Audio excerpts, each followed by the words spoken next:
Ah, yes. I was just sitting here wondering to myself, how do I solve the non-issue of naughty words being spoken in chat, in video games, on the internet?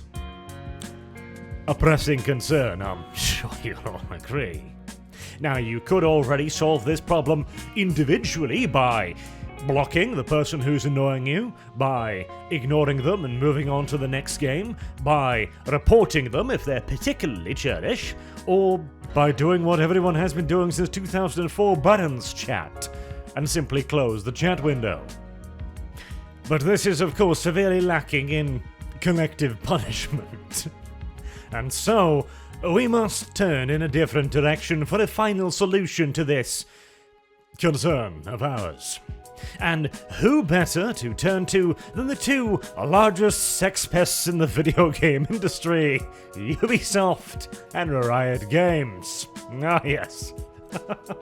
I mean, if anyone will recognize toxicity and abusive behavioral patterns, it would be these two. Now, I understand that some of you may take umbrage at the idea of taking behavioral lectures from a pair of companies whose employees produce sexual harassment and abuse allegations like China makes knockoff goods. But actually, no, there is no but here.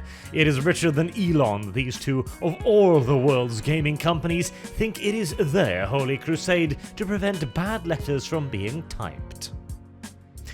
The moral bankruptcy of the two companies in question aside, however, what are they up to now? Because we've talked about the idea of trying to filter out the toxicity of video game chats previously, and basically, it's impossible.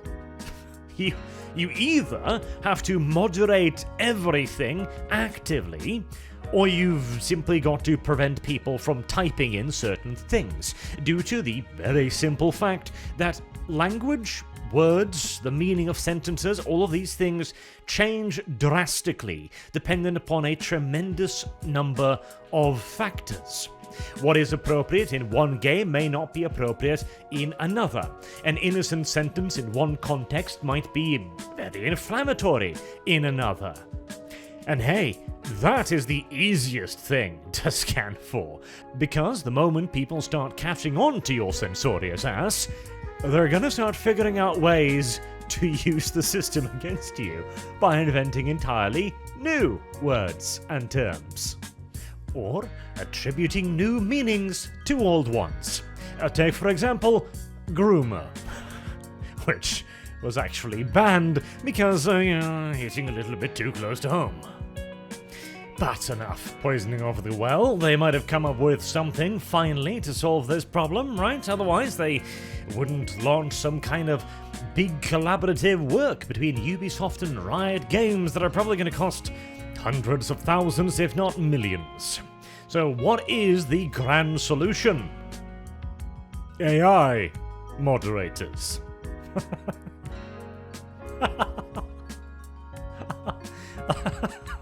Oh, fantastic. As someone who has worked a fair bit with robots in my time, let me reassure you, robots are stupid, very stupid, excessively so, in fact, and modern day AI is not a whole lot better, but so, to try and outline what the idea here is that two people in both of the companies have decided to launch some kind of combined effort to take as much money as possible from both companies and fund it into their own pockets in all due likelihood. But the more charitable interpretation would be that they are looking to use something called AI learning. So this is the idea where you take an AI, or a big fancy computer, more correctly, and algorithms, because artificial intelligence is not a word that means what it says it means, but details. You take its primary strength, which is the ability to process ridiculous amounts of data in a very short time, and then you try to feed it ridiculous amounts of data and hope that by giving it that absolute obscene mountain of stuff, it'll be able to come up with some kind of pattern or identifiable set of features so that you can tell the machine to look for a certain thing. And by doing this, Riot and Ubisoft reckons that they can gather enough data of enough social interactions with enough nuance and enough context to be able to tell a innocent taunt in a first-person shooter video game from an actual threat of coming to somebody's house and shoving a cast iron spiked dildo up their pussy. A specific example, I know, yet it gets the point across, doesn't it? Now, the problem here is that, in theory, if you have conversations that follow certain logics and certain rules, you could potentially come up with an algorithm to determine what is and isn't abusive. Because, of course, what is and is not abusive is highly dependent upon the context of the conversation. For example, the other day when I made my 642nd Defense of Starship Troopers video, I called Discordia, a friend of mine, a stupid Scottish woman, knowing full well it would eventually get its way to her, and that it would be funny, because she would recognize the joke of it. Now, if I had called a person I had no real relationship with this, that would be very different. A joke that works in a group of friends and in the context of them being friends is obviously not going to work with a complete rando. But this is also only the most surface layer of all of this, because when you're adding in the context of a video game, you also have to consider not just whether or not this could potentially be abusive or insulting, you have to add in what is currently happening in the video game, which in turn has multiple layers. They bring up one example where in a first-person shooter somebody says, "I'm gonna get you," and that probably just means that they're gonna, get them in the video game, but theoretically, it could also mean that they were standing outside of the house with a Steam Deck in one hand and a raging hard-on in the other. Yet somehow, despite that theoretical possibility, I doubt you're gonna have enough data to prove that. I am imagining the algorithm scanning through news reports to try and correlate this. And okay, so here's the thing. What you're going to have to do then is not actually look at the theoretical possibility of "I'm going to get you," meaning "I'm going to get you."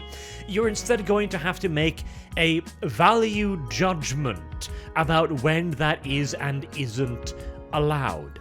Because that's the problem with this. Again, the AI can theoretically sift through all of this data, but there requires a human value judgment on what is and isn't acceptable.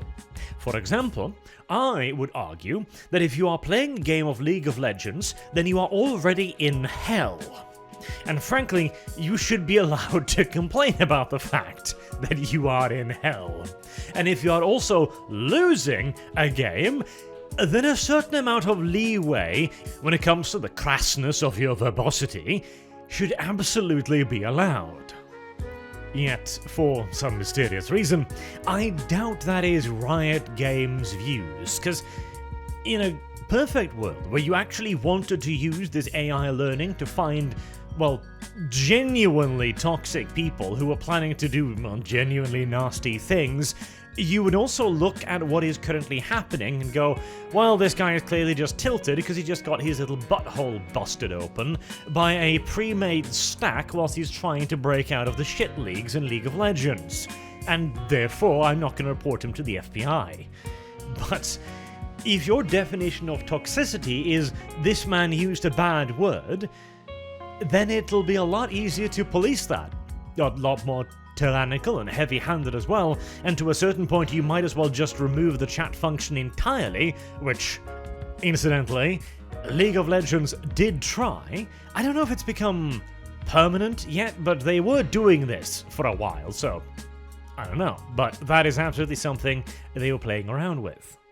And make no mistake, stopping people from speaking is the only way to actually prevent toxicity. Nor is this AI meant to actually do that, prevent toxicity either, because what they're doing is they're simply gathering up an amount of data to allow them to identify what their value judgments says is toxicity, and then implementing that, presumably, to scan every message in the game.